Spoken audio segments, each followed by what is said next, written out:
நம்ம எல்லாருக்குமே தெரியும் ரக்ஷிதா அவர்கள் வந்து கொஞ்ச நாளாவே வந்து ரொம்ப டவுனா இருக்காங்க. அவங்க லைஃப்ல அவங்க ஃபேஸ் பண்ண நெறைய விஷயங்கள் காரணமா தான், அவங்க இவ்ளோ டவுனா இருக்காங்க அப்படின்ற மாரி விஷயத்த ரக்ஷிதா அவர்கள் நெறைய இடத்துல சொல்லிட்டு இருந்தாங்க. அண்ட் அதுக்கு காரணம் தினேஷ் அவர்கள் தான் அப்படின்ற விஷயம் ரொம்ப லேட்டா தான் எல்லாருக்குமே தெரிய வந்துச்சு.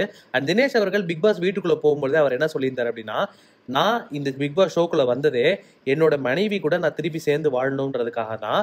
நான் உள்ளேருந்து வெளியில வரப்போ கப்ப ஜெயிச்சு அதை என் மனைவி கையில குடுப்பேன்." அப்படின்னு ரொம்ப கான்ஃபிடென்ட்டா அவரும் சொல்லிட்டு உள்ள போயிருந்தாரு. அண்ட் பிக் பாஸ் வீட்டுக்குள்ள போனதுல இருந்து நெறைய டைம் வந்து தினேஷ் அவர்கள் வந்து ரக்ஷிதா அவர்கள மென்ஷன் பண்ணி நெறைய விஷயங்கள் பேசியிருக்காரு. ரக்ஷிதா அவர்கள் தினேஷ் அவர்கள் கூட நான் சேர்ந்து வாழ மாட்டேன் அப்படின்னு சொல்லி நெறைய வாட்டி அவங்க Instagram ஸ்டோரியில வந்து அவங்க போஸ்ட் பண்ணிட்டு வந்துட்டு இருந்தாங்க. அண்ட் பிக் பாஸ் ஷோ முடிஞ்சதுக்கு அப்புறமா தினேஷ் அவர்கள் பிக் பாஸ் வீட்ட விட்டு வெளியில வந்ததுக்கு அப்புறமா ரக்ஷிதா அவர்கள பத்தி பெருசா எங்கேயும் எதுவும் பேசவே இல்ல. பட் இருந்தாலும் ரக்ஷிதா அவர்கள் தினேஷ் அவர்கள பத்தி ஒரு சில விஷயங்கள் வந்து சொல்லிட்டு இருந்தாங்க. அண்ட் நான் இனிமேல் தினேஷ் அவர்கள் கூட ஒண்ணு சேர்ந்து வாழவே மாட்டேன் அப்படின்ற மாரி அவங்க ரொம்ப ஸ்ட்ராங்காவும் இருந்தாங்க. இந்த மாரி இருக்கிற நேரத்துல, இப்போ ரக்ஷிதா அவர்கள் ஒரு படத்துல கமிட் ஆயி, அதுலயும் ஒரு முக்கியமான லீட் ரோலா நடிச்சிட்டு இருக்காங்க. அவங்க ஒரு ஈவென்ட்க்காக ஸ்ரீலங்கா போயிருந்திருக்காங்க. ஸ்ரீலங்கா போன இடத்துல நெறைய ஃபோட்டோஸ், ரீல்ஸ்லாம் ஷூட் பண்ணி, அது எல்லாத்தையும் அவங்க Instagram பேஜ்ல போஸ்ட்டும் பண்ணிட்டு இருக்காங்க. அந்த விதத்துல இப்போ லேட்டஸ்ட்டா ரக்ஷிதா அவர்கள் ஒரு ரீல் ஒண்ணு போஸ்ட் பண்ணியிருந்திருக்காங்க.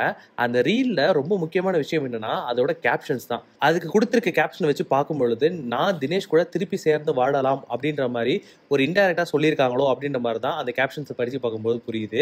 எல்லா வாழ்க்கையிலுமே வந்து நெறைய ஃப்ளாஸ் இருக்கும். அதே மாரி என் வாழ்க்கையிலயும் நெறைய ஃப்ளாஸ் இருக்கு. அதாவது எல்லார் வாழ்க்கையிலயும் நெறைய தவறுகள் அவங்க பண்ணியிருந்திருப்பாங்க. அண்ட் என் வாழ்க்கையிலயுமே வந்து நான் நெறைய தவறுகள பண்ணியிருந்திருக்கேன். இன்னும் சொல்லப்போனா என்னோட வாழ்க்கையே தவறுகளால கட்டமைக்கப்பட்ட ஒண்ணு தான். ஆனால் இப்போ நான் எல்லா தவறுகளையும் ஒண்ணா சேர்த்து தச்சு, அத வந்து ஒரு பாசிட்டிவான விஷயங்களா, அதாவது அத வந்து நான் கரெக்ட்டான விஷயமா மாத்திக்கிட்டு இருக்கேன். அப்படின்ற மாரி ஒரு கேப்ஷன் ஒண்ணு போஸ்ட் பண்ணியிருந்திருக்காங்க.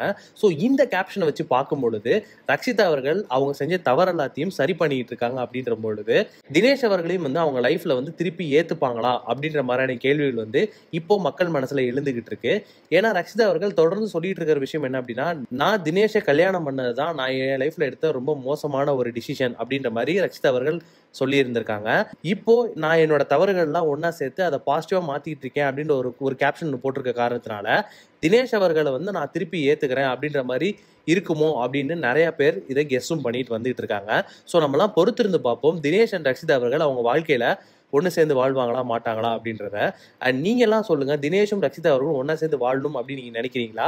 அப்படி இல்லன்னா, இல்ல ரக்ஷிதா அவர்கள் எடுத்த முடிவு சரிதான் அப்படின்னு நீங்க நினைக்கிறீங்களா? அப்படின்ற உங்க கருத்துக்கள கீழ கமெண்ட் பாக்ஸ்ல கமெண்ட் பண்ணுங்க.